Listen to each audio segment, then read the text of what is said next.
বন্ধুগণ নমস্কার। প্রথমে আপনাদের করব আপনারা আমার চ্যানেলটি সাবস্ক্রাইব করবেন, ভিডিওটি লাইক ও শেয়ার করবেন। অনেক টানাপোড়েনের পর তামিলনাড়ুতে শেষমেশ টিভিকের যিনি চিফ জোসেফ বিজয় তিনি আজ শপথ গ্রহণ করলেন। কারণ কদিনই বেশ টানাপোড়েন চলছিল। আসলে জোসেফ বিজয় যত সিট পেয়েছেন তাতে তার প্রায় 10টার বেশি কাছাকাছি প্রায় সিট কম পড়ছিল ওভারটেকিংয়ের জন্য। ফলে একটা টানাপোড়েন ছিলই। কারণ এর মাঝে আবার ডিএমকে এবং এডিএমকে তারা একত্রিত হয়ে সরকার গড়ার জন্য চেষ্টা চালাচ্ছিল। কিন্তু দেখা গেল যে ডিএমকের যে মানে ইন্ডি পার্টনার হওয়া সত্ত্বেও কংগ্রেস তার যে 4জন না 5জন যে আপনার বিজয়ী এমএলএ ছিল তাদেরকে নিয়ে কংগ্রেস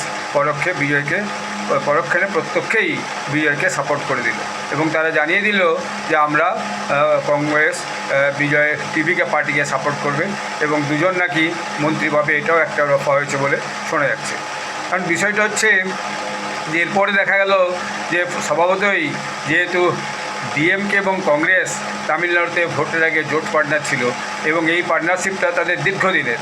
যখনই ডিএমকে হেরে গেছে তখনই তারা ডিএমকে ব্যাকস্ট্যাপ করে তারা কিন্তু টিভিকের সাথে চলে গেছে। তারা কিন্তু প্রিপোল পার্টনার নয়। এরকম একটা অবস্থায় ডিএমকে কংগ্রেস উপরে খুবই ক্ষুব্ধ এবং দেখা গেল যে ডিএমকে যিনি পার্লামেন্ট সদস্যা কানিমোজি, তিনি এক্স সিএম স্ট্যালিনের বোন সিস্টার, তিনি স্পিকারকে লোকসভায় চিঠি দিয়েছেন যে এখন কংগ্রেসের সাথে আমাদের আর কোনো জোট নেই, অতএব পার্লামেন্টে যে বসার ব্যবস্থা, আমরা যতক্ষণ ইন্ডিয়া জোটের সঙ্গে এক জায়গায় বসতাম আমাদের যে কজন এমপি আছে তাদের আলাদা করে বসার জন্য ব্যবস্থা করা হোক। এবং বিজেপি ওখানে সিটই পায়নি, প্রায় বলা যায় খুব কম সিট পেয়েছে। ফলে বিজেপি কোনো কারণেই এডিএমকে নিয়ে বা ডিএমকে সমর্থন করে হস্টেডিং করে সেখানে সরকার বানাতে চায়নি। কারণ বিজেপি বুঝেই গেছে এই যে বিজয়কে নিয়ে সরকার বানানো খুব মুশকিল, সরকার নিয়ে চলা খুব মুশকিল, আর ডিএমকের সঙ্গে তো চলার কোনো প্রশ্নই নেই।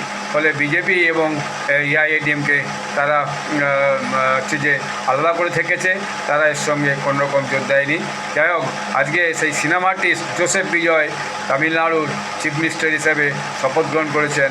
আগামী দিনে তিনি কীভাবে প্রশাসন চালান সেটাই দেখার বিষয়। ধন্যবাদ।